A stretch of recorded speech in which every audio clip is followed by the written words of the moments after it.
Hello, so welcome back. Last week I was talking to you about how the tools I use to communicate with my son, that is a teenager, he's a boy, and the type of personality he has, how he handles things. Usually, what he does is when he doesn't like the conversation, he just shuts down. But this week, I want to talk to you about a different kind of teenager, or at least a teenager that's at a different point in their development, and it's my daughter. And she's a type of person that she's a go-getter. She knows exactly what she wants. She likes things organized. She likes people to understand what she's saying quickly. And what that means is that when you don't understand what she's saying quickly, or when you try to make a comment that is not according to what she likes, she kind of goes off in a little explosion. And many of you might be familiar with this because I believe that depending on the stage of the teenage years that kids are, many of them go through this stage where they just get annoyed at you. They think you don't know anything. I'm sure I was that way too as a teenager. And this is particularly true when they're speaking to family members. Not so much so, I've noticed, when they're speaking to their friends, or at least not in the moment. It might happen later, but usually it's more manageable when it's with their friends. And what I want to talk to you about is how can you communicate with that teen when you feel that you need to tiptoe around them in conversation because you never know when they will explode. They will say something to you about how you're being so annoying or you're being so controlling or any of the other things that the teenagers will say at that point so that you stop talking to them. And the thing behind it is, it's not that they don't want to talk to you, it's that they want you to understand what they are saying to you without having to use that many words. So if you are asking them too many times to repeat themselves, they will very likely take it as some kind of criticism. And criticism for teenagers in those years is the same as a rejection. It's not something that is liked. So, what can you do? The first thing is, if there's something you want to know about your teen, and for example, your teen comes in, you see that they have a face that doesn't look so happy, and you want to know if something happened at school, if something happened out with their friends that has them that way, and you know that your teenager is not likely to tell you anything. Like if you ask, so how are things going? And they say, oh, just fine. Then try to go in a different direction. Ask them if they did anything interesting. Ask them if they like what they're having for lunch or if they like something that you prepared. Ask them what their point of view is on that. And once you've eased them into having a conversation with you about something different that has nothing to do with them.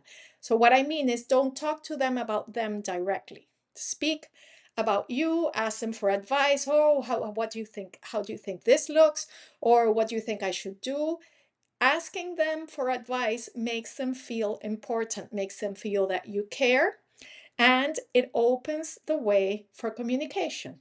It opens the way for you to find out what they really think, what they want, and it lets them know that you appreciate them. And one of the main things we want as parents is for our children to know that we appreciate them, that we love them, and that we're there for them. That's why it's important not to criticize. Now, if at any point you feel that a judgment comes up about what they're saying something and you start judging them automatically. Now, try not to do that. I know this is really difficult, but keep in mind that whatever you are saying, even if you're saying it in your head, even if you're thinking, oh, this is so silly, or if you do a little smirk with your face, that's going to be registered as a criticism in their brain. So try not to do it. This is difficult because many times we're sure that we are the ones that know the truth and we know how things are. But the reality is we do not know what the truth is, and we do not know what the truth is for them. Whether we want to or we don't want to, there is no way we can know everything our teenagers experience on a daily basis. So, in a certain way, we are useful for them in that we hear them. we are not so useful for them always, sometimes we are, in giving advice. Because most of the advice we can give that was relevant when we were growing up is probably not so relevant now. But we can ask. The best way to help our teens is by listening to them. And if you want to listen to them, when they are sharing with you, remember it's a privilege to have a teenager open up and share with you. It's a real privilege. It means that they trust you. And just in that trust, that's a very important issue, the fact that they trust you. So if they're trusting you, do not give your opinion unless they have asked for it. If you want to give your opinion, ask them first. Do you just want me to listen to you, or do you want me to give you my point of view? If they say, I don't want you to give me your point of view, don't give it. Swallow it. It doesn't matter how hard it is, do not give it. If you give it, they will not share with you again. That's just the way it is.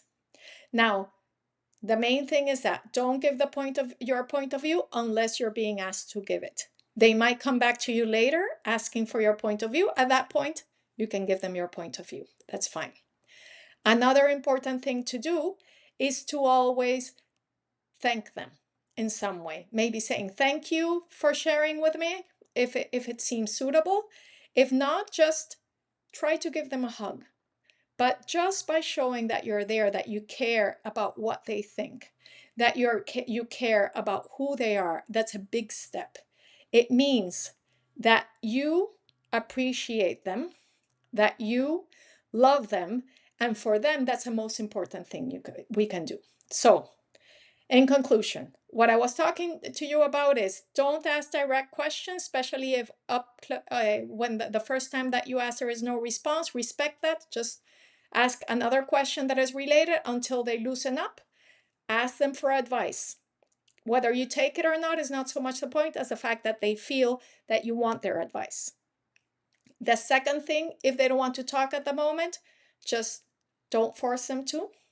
And also, make sure not to judge and not to give comments unless you're asked for them. If they do not ask for the comments, do not give the comments. They might come back later to ask for them, and then you can comment on what they said. Otherwise, just listen. Listening is the best thing we can do as parents. So if you like this video, please give me a thumbs up. Also, share this video with anybody you think might find it useful. And make sure to subscribe so you can always get up-to-date information on how to communicate with your teenagers. See you next time.